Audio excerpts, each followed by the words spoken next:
There are so many things which haunt in unreconciled and inchoate forms inside me, and I don't have anybody to talk to. I then turn to poetry. I read it, I write it. Answers might not be available, but I get a lamp.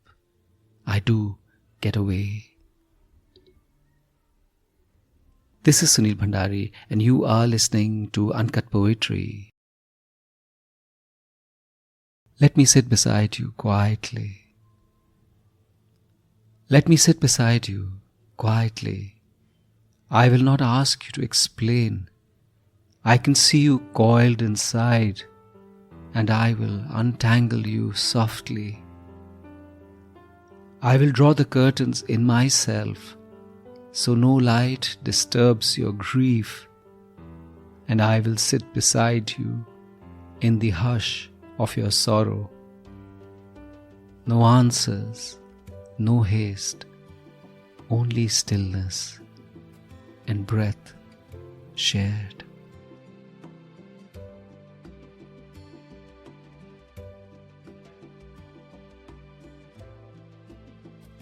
A colleague committed suicide the other day, 7 a.m. He woke up early, took a bath, did his puja, and then hung himself from a fan. His wife discovered him when she didn't see him in the puja ghar. I'd met him the day before getting into office and asked him how he was doing.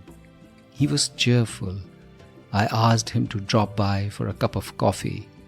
Another colleague did 2 meetings with him. Another one said goodbye to him at 7 in the evening.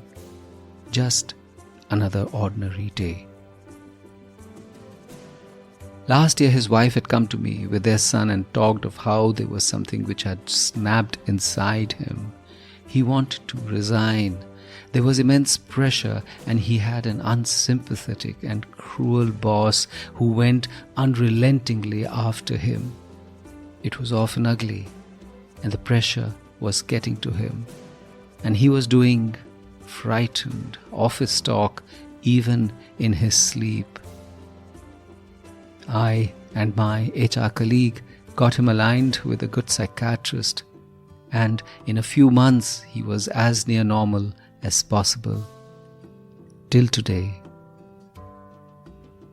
Do we all have breaking points? However strong we might think we are, that point where our heart breaks and our mind splits, and a strange duality emerges of moving ordinarily in an ordinary day, but carrying a soul in turmoil. Didn't this colleague have anybody he could talk to with full vulnerability, unfettered by judgment? What was that last thought before he took that decisive step? Didn't he think of the wreckage he would leave behind? Is suicide then intrinsically a sad amalgam of despair and selfishness?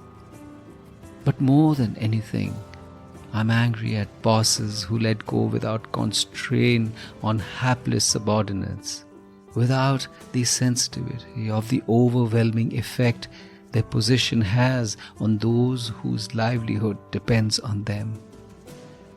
I only wish I had stopped for that coffee when I had met him. Maybe he would have opened up. Maybe things would have been different. The poem again. Let me sit beside you quietly. I will not ask you to explain.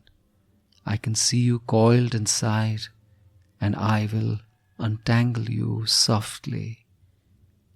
I will draw the curtains in myself, so no light disturbs your grief, and I will sit beside you in the hush of your sorrow.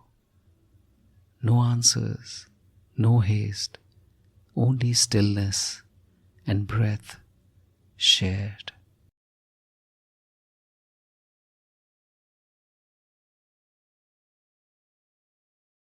This is Sunil Bhandari, and you are listening to Uncut Poetry. If you enjoyed this poem, rate it on Spotify or leave a comment on Apple Podcast. And I have a lovely newsletter called The Uncuts, which is like a Sunday dollop of warmth and fun and beauty. Subscribe to it. The link is in the show notes. And if you loved this episode, please do share it with someone you love. See you next week.